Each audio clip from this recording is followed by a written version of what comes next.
Բարև ձեզ, նախ շնորհակալ եմ հրավերի համար եւ այս հնարավորության համար, ես կարծում եմ, որ որևէ պատահականություն չկա այս ամենի մեջ, ինչու, որովհետեւ քարոզարշավի առաջին օրը մենք երկու խորհրդանշական միջոցառում ենք ունենում, այս մի միջոցառումը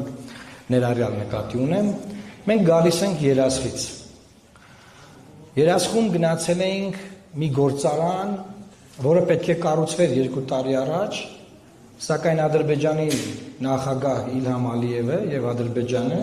միջամտեցին Հայաստանի ներքին գործերին եւ գործարանը չկառուցվեց։ Այսինքն Հայաստանի ինքնիշխան, սուվերեն, միջազգայինորեն ճանաչված տարածքում գործարան էր կառուցվում, թույլ չտվեցին, որ կառուցվի։ Ինչի մասին է այսօրվա մեր քարոզարշավի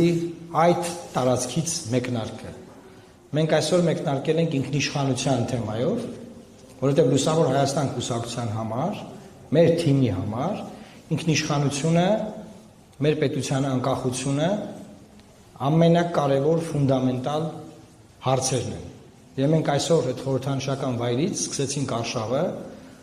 ցույց տալու համար, որ մենք ուզում ենք փոխել այն իրավիճակը, որում մենք ապրում ենք, երբ որ մենք մեր տարածքում կարող ենք որոշել ինչ կառուցել, երբ կառուցել եւ որևէ երկիր չի կարող միջամտել մեր ներքին գործերին։ Եվ երկրորդ միջոցառումը հանդիպումն է ձեր հետ, երիտասարդ մարդկանց հետ,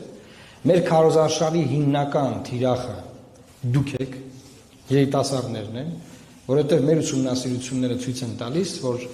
այն մտքերն ու գաղափարները, որ մենք ունենք, ամենաշատ դրա կարիքը հիմա կա երիտասարդ մարդկանց մոտ։ Լուսավոր Հայաստան կուսակցությունն այս ընտրություններին մասնակցում է պաշտպանիր ինքնությունդ կարգախոսով։ Մեր քարոզարշավը կառուցված է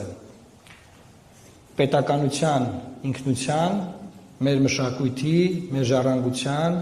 եւ մեր պատմության պաշտպանության վրա, որովհետեւ մենք գտնում ենք, որ եթե դրանք մենք չպաշտպանենք, մեր պետականության հիմքերը կխարխլվեն։ Մենք հասկանում ենք, որ 20 թվականի պատերազմից հետո Հայաստանում, ընդհանրապես հայ ժողովրդի մոտ ինքնության ճգնաժամ է, identity crisis անգլերեն ասած։ Եվ այդ վերջին շրջանի 21-րդ դարի մարտահրավերներից է սա։ Սա ինչ է նշանակում։ Սա նշանակում է, որ քարոզարշավի մեջ մտնել եւ ձեզ պատմել, որ մենք ձեր համար դեղեր էժանացնելու ենք, դա առաջնահերթ հարց չէ։ Քարոզարշավի մեջ մտնել եւ պատմել ձեզ, որ պետական բուհերում կրթությունն անվճար կլինի, դա էլ առաջնահերթությունը չէ։ Մենք մտել ենք քարոզարշավի մեջ եւ ձեզ ասում ենք, եկեք պաշտպանենք մեր պետությունը եւ պետության ներքին գործերը կկազմակերպվեն այնպես, որ պետական բուհերում կլինի մրցակցային հնարավորություն եւ ոչ մի լավ սովորող ուսանող չի կարող փող չունենալու պատճառով դուրս մնալ։ Որտեղ որ մարդկանց ասում ես կրթությունը պետական բուհերում կլինի անվճար, տպավորությունը, որ ինչ-որ մարդիկ կարող են գնալ պետական բուհերում նստել, չսովորել եւ լինի անվճար։ Չէ, չի կարող լինել այդպես անվճար կրթություն։ Կրթությունը դա մրցակցություն է։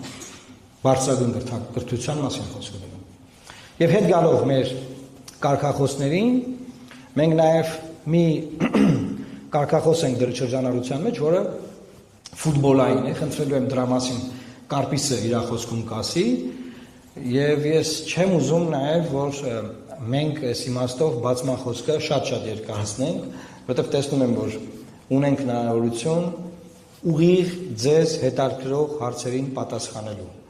որովհետեւ այն տեքստերը, որ մենք դրենք շրջանառության մեջ, մեր կայքում, մեր քարոզչական բոլոր նյութերում դուք դա գտնելու եք, բայց նման անմիջական շփման հնարավորություն մենք դժվար թե 30 օրերի ընթացքում նորից ունենանք